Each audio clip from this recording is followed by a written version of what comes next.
It was a bright and bubbly afternoon, and little Leo was ready for some serious backyard fun.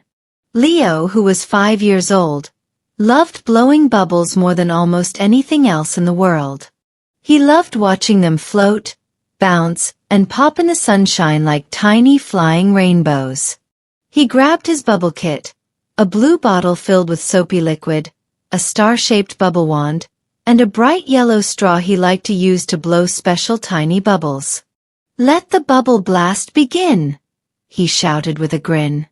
Leo raced into the backyard, wearing his favorite red cap backward and his green rubber boots, even though it hadn't rained. He dipped the wand, gave a gentle blow, and poof! Out came a big bubble. Then a small one. Then 3 at once. "Wow! Look at them fly!" he laughed, twirling as bubbles floated all around him. Now, Leo's backyard wasn't just grass and trees. It had little hills of dirt, a small flower patch, and a spot near the hose where a shallow puddle had formed. Leo danced near the puddle, trying to bounce a bubble off his hand. But then, something caught his eye. He knelt down near the edge of the puddle and squinted. "Oh no," he whispered. Tiny ants, a whole line of them, were trying to cross the puddle, but some had slipped in. The ants were wriggling and splashing, their tiny legs trying to get back on track. Leo frowned. "They're stuck," he gasped. "They didn't mean to go swimming." He looked around. There were still bubbles floating everywhere. But suddenly, Leo didn't feel like blowing anymore. "Don't worry, little buddies," he said softly. "I'll help you." Leo thought hard. How can I get them out without hurting them? He picked up a spoon from the toy bin nearby. Carefully, he scooped one ant out and placed it gently on the grass. "Gotcha," he smiled. But more were still struggling. The puddle was too wide for them to cross safely. Leo sat down, cross-legged, with his thinking face on. His cap slid down a little. "Okay, Leo," he said to himself, "we need a rescue plan. A bridge won't work. They're too tiny." He looked at the bubble wand. Then the straw. Then the spoon again. "Wait a minute," he said slowly. "What if I make a floaty trail?" First, Leo gently blew bubbles just above the puddle. Some landed on the water and popped, but a few rested like soft domes on the surface. Then he took the straw and dipped one end in the bubble mix.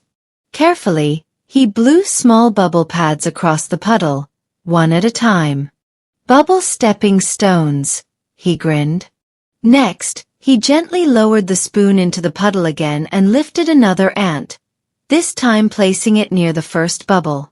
The ant paused, then carefully stepped onto the edge of the first floating bubble. It wobbled but held. Leo held his breath. The ant made it to the second bubble, then the third, and then squish! Onto the dry grass on the other side. Leo burst into cheers. It worked! One by one, Leo carefully rescued each ant, using the spoon and guiding them across the bubble bridge. He made sure not to pop the bubbles or rush the ants. "It's okay, little friends," he said. "Nice and slow." When the last ant was safe and the puddle was calm again, Leo sat back and smiled. The ants began moving again, this time around the puddle, heading back toward their little anthill. "You're welcome," Leo said, giving a little salute. Just then, Leo's mom came outside with a smile. "What were you up to, buddy?" Leo pointed proudly. "I did a bubble rescue. The ants got stuck, but I used bubbles and a spoon and saved them all." His mom knelt down and gave him a high five. "That's very kind of you, Leo. You used your brain and your heart. That's what makes a real hero." Leo beamed. That night, as he snuggled into bed, Leo looked out the window at the backyard. "Tomorrow," he whispered, "I think I'll make a water slide for the ants with leaves." And that's the story of how Leo saved the ants with just his imagination. And a whole lot of bubbly fun. So, Brainy buddies, what kind of rescue mission will you come up with today?